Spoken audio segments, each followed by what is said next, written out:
Creation of Goatfoot Dog by Dion and I'm your reader, Cantney. We are on Chapter 13, Part 2.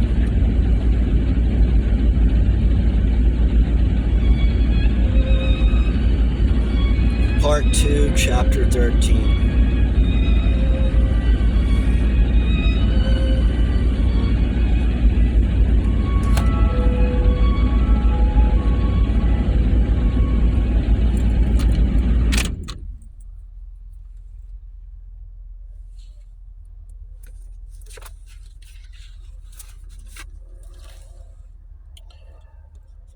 Hugh has crashed over where we left off. They rushed round the table, but before they could get to him, Hugh was sitting up, rubbing the back of his head where it had made contact with the floorboards. "Good Lord, what's the matter?" he demanded, looking at them dazedly.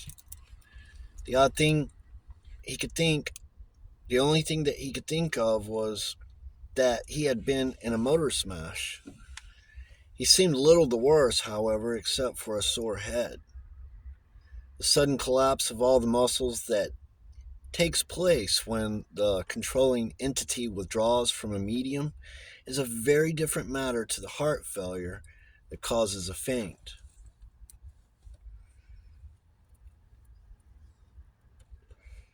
Mr. Dis, however, was thoroughly alarmed.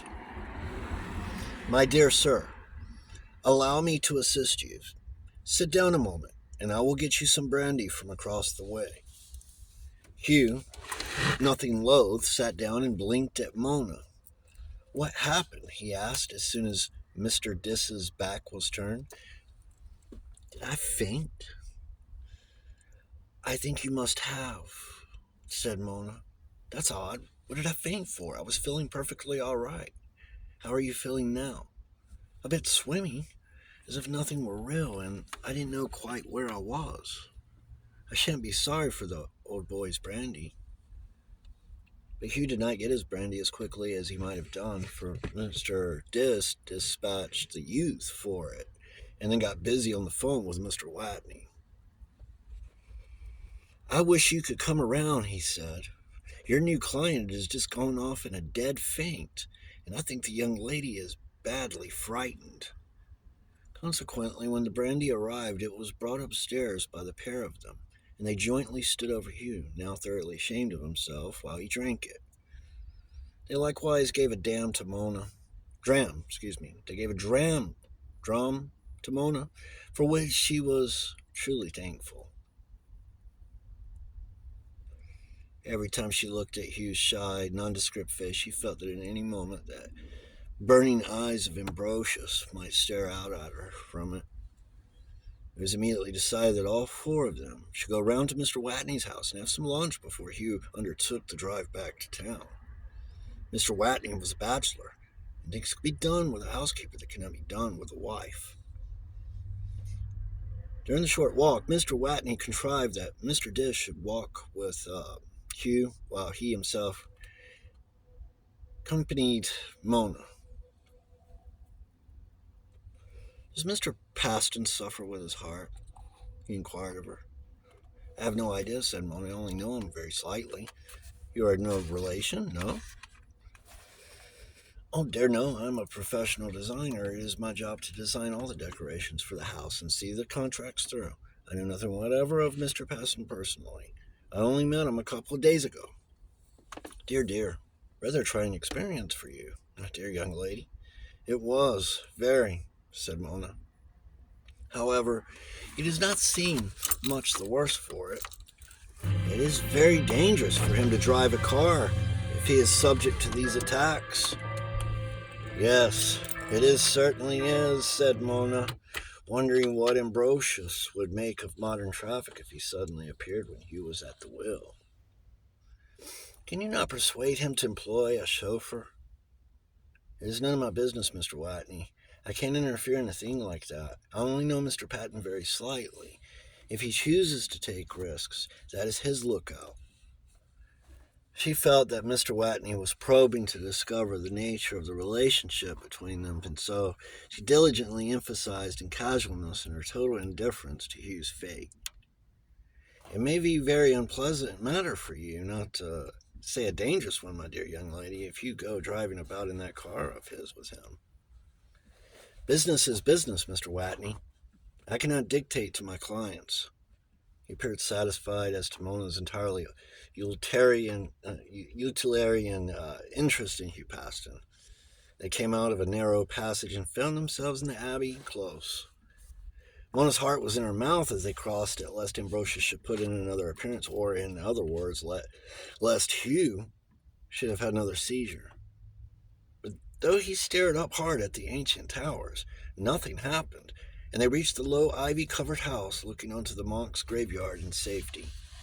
It was a house of great interest and charm, and contained a wonderful collection of antique furniture.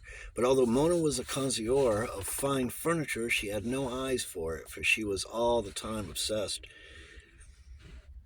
by the idea that Hugh Paston was Ambrosius, and she could not get out of her mind the way that Ambrosius had looked at her.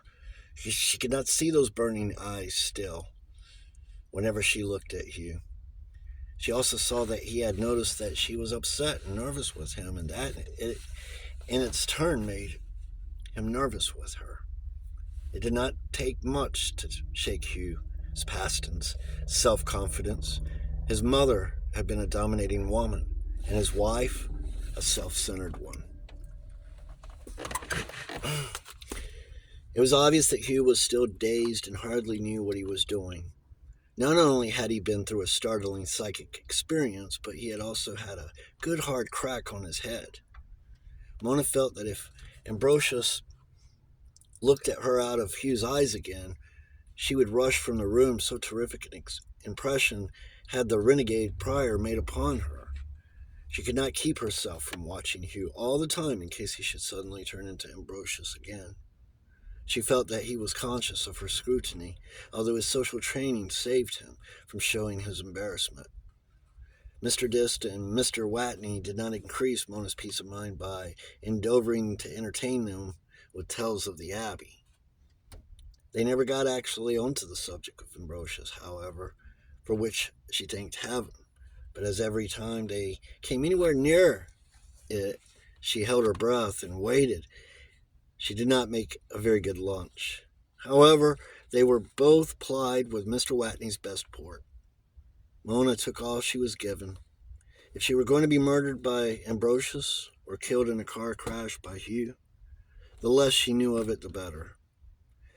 Finally, the meal came to an end, and Mona, perspiring from the port and the heat of the low-ceilinged, stuffy dining room, for she had not dared to remove her leather coat owing to the shabbiness of her frock, took her place beside Hugh in the car, and they turned homeward. He took the car out of the difficult streets of the town without speaking. Then he pulled in to the roadside and stopped the engine. "I say, I'm frightfully sorry," he said. "I'm afraid I gave you a rotten scare. I've never behaved like that in my life before. I suppose I must be run down after all I've been through." Mona, what with the port and the shock, had all she could do to refrain from bursting into tears. The one thing of all others she desired to avoid was being alone with Hugh in a lonely place where he might suddenly turn into Ambrosius. "It is quite all right," she managed to say at length, "as long as you are not hurt." "I'm all right," said Hugh, "except for a bump on the back of my head. It is you I'm worried about. I'm afraid I've upset you." "It isn't that. I think I have got one of my headaches coming on." "Which is due to the scare, I suppose," said Hugh. "Well, I can only say how frightfully sorry I am and take you home." He started up the engine and they traveled home in silence, the headache gradually taking hold on Mona till she felt as if her skull were held in a vice while knives went through her brain. By the time they arrived back at the bookshop, she looked ghastly. Hugh looked at her as he helped her out of the car and was horrified at her appearance. I wonder what in the world Jelks will say to me for bringing you home like this, he said. I can only say how frightfully sorry I am, Mona. Mona was too far gone to notice what he called her, nor did she notice that he put his arm round her as she walked unsteadily into the shop. Old Jelks, wrapping up books, raised his eyebrows at the sight of the pair of them. I am afraid I've brought you back a wreck, said Hugh to him. Got one of her headaches? Well, that's no fault of yours, said the old man. I am afraid it is my fault, said Hugh. I distinguished myself by fainting and scared her to death. Good Lord, are you given to that sort of thing? Never done it in my life before and don't know why I did it now. Well, said the bookseller, looking at Mona, I suppose it's tea and aspirin, and so to bed. She walked into the room behind the shop without answering, and dropping down into his own armchair, huddled herself over the fire. Let me take your coat off, my dear, said the old man. No, I don't want to take it off just yet. I'm cold. Jelks went off to put the kettle on for the inevitable tea. Hugh stood staring miserably at Mona, feeling himself to be responsible for her state. He had had no experience whatsoever of illness in women. His wife had been as strong as the proverbial horse, and any illness there was in his house had been provided by himself. Mona had not been huddled over the fire many minutes before she suddenly flung off the heavy leather coat that she had been hugging around her. I'm boiling hot, she said peevishly. But in a few moments she wanted it on again. Hugh put it over her shoulders as she groped for it, and as he did so, discovered that she was shaking in a violent fit of the shivers. He went quietly into the kitchen to Jelks. I say, he said, this is something more than a headache. It looks unpleasantly like pneumonia to me. He had had charge of porters at high altitudes and was familiar with the sudden onset of the captain of the hosts of death. Jelks whistled.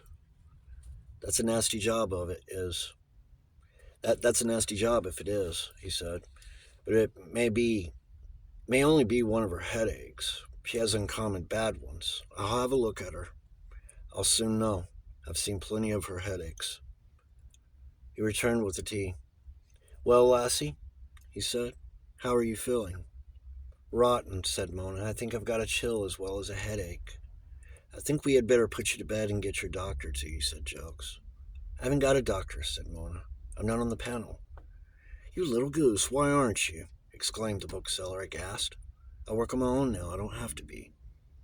But why, for God's sakes, child, didn't you keep up the contributions? Couldn't spare them.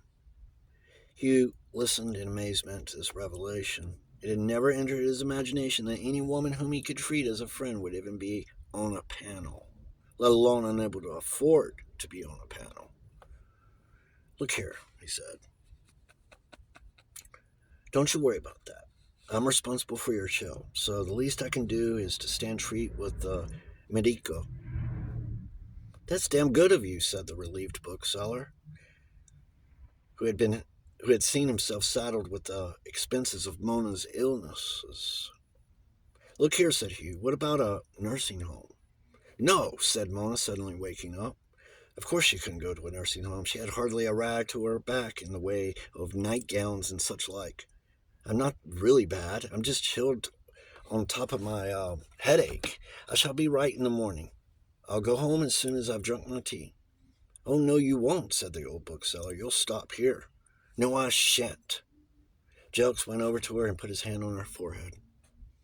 Shut up, said Mona angrily, brushing aside his hands. I hate being pawed. Jelks took no notice, but caught her two hands and held them so that she could not push him aside, and then felt her forehead at his leisure. Hugh, who had never in his life seen a woman dealt with like this, gasped. You've got a temperature all right, said Jelks. Now the problem is, what are we going to do with you? To bed you must go, that's quite certain. I think you had better have my bed, and I'll doss you down on the sofa. You certainly can't go around to your place by yourself. It's not to be thought of. No, said Hugh, and you on the sofa is not to be thought of either. Look here, I have a suggestion. Let me ring up my housekeeper, Mrs. McIntosh. She's a desk sort, and let's get a bed and whatever's needful and shove them in your front room, both of them, and keep Mona here till we know what's wrong with her, and let Mrs. McIntosh tackle the situation. I call that dash sensible, said the old bookseller. Yes, that's what we'll do. You won't, cried Mona hysterically. I am going round to my own place. I don't want to stop here. She's always like this when she has a headache, said Jokes aside to the agitated Hugh. Go on and phone your housekeeper while I keep her quiet. Mona rose to her feet unsteadily. I'm going home, she said. How could she explain to these two men that she would not dare to close her eyes in the same house with Hugh Paston unless suddenly she should find herself in the presence of Ambrosius? Involuntarily, she raised her eyes to Hugh's, and he saw the fear in them. Look here, he said quietly.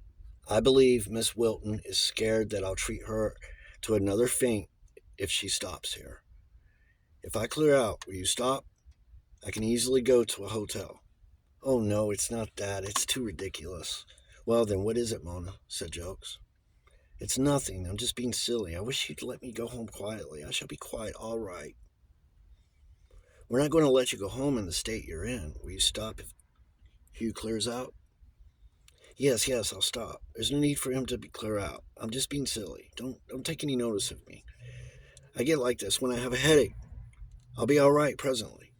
Bad as she was, Mona had enough wits left not to offend a client.